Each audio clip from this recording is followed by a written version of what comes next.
However, I disagree. There were still some late breakers and undecided people. I do think that pool was less than 2%, though. I think so. Donald Trump 2% is a lot, though. And Donald Trump's campaign strategy, of which we helped execute on the ground in some of these states, was that, guys, don't spend your time knocking on doors about a suburban soccer mom who's weighing her options. Instead, because that takes 9 contacts to try to get her, 9 points of contact on average, conversations, discussions, and they could be 30 minutes on it. Instead, turning point, go spend your time in very Republican areas where there are non-registered or what we call disengaged voters.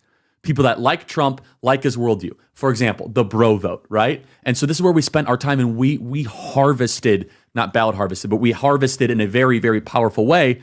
At Arizona State University, for example, we registered thousands of young men to vote in fraternities. And that was way easier than us going to try to win over swing voters. And we did a little bit of that, but generally the Trump campaign was brilliant because they threw the Republican consultant playbook out. The Republican consultant playbook was spend all your time on the middle, on those like middle 15% swing voters and go all in. Trump campaign said, why don't we just make our base bigger? Why don't we just make the people who love us the most? And so what they looked at was demographics. And they realized if we can make the electorate 3% more masculine, and by the way, they were so smart to do this. This is Susie? This is Susie and James Blair and La Savita. And they were so smart because they said, wait a second, what is more important than race? Whether or not you're a man or a woman actually dictates your political affiliation far more of a correlation than your race. So they de-emphasized racial politics and they emphasized more of a masculine machismo approach. And boy, did it work. And not only did it work, you're running up against a woman. So it's easier to kind of make that argument. And so I don't mean to monopolize the time. But this is really interesting.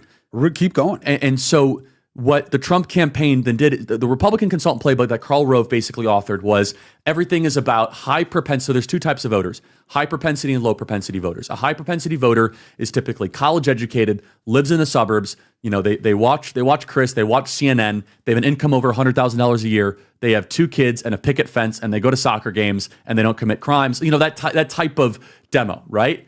High propensity voters is where the Republican Party has always been focused. Okay, but Trump came in and he said, no. We're going to focus on low propensity voters. The welder, the electrician, the carpenter, the police officer, or the person that's just not registered to vote. Where I thought that Donald Trump was going to win, and I wasn't as confident as anybody else, okay, was when I started to see the voter registration surge across the country.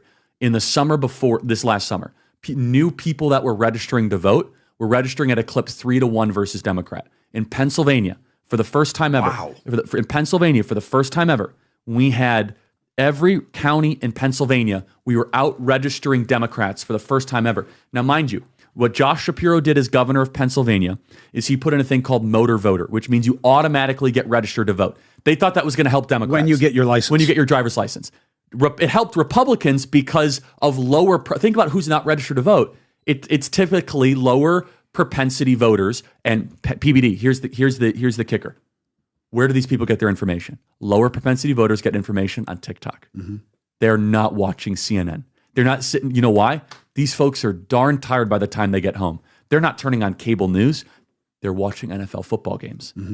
They're the ones that are not going to be able to quote to you, Marbury. They're not. Strategy. By the way, it's also this. Yeah, it's also the phone. So what Donald Trump campaign did is they hacked the 2024 election, not in a way that people would think, where they said, wait a second, everyone has a supercomputer in the right-hand pocket. Why are we worried about what CNN is saying or MSNBC is saying? Why don't we win the information war? And then finally, the kicker, they said, why don't we go on the most ambitious, over-the-top, low-propensity voter communication strategy on Theo Von, Joe Rogan, Nelk Boys, Logan Paul, influencer strategies, right?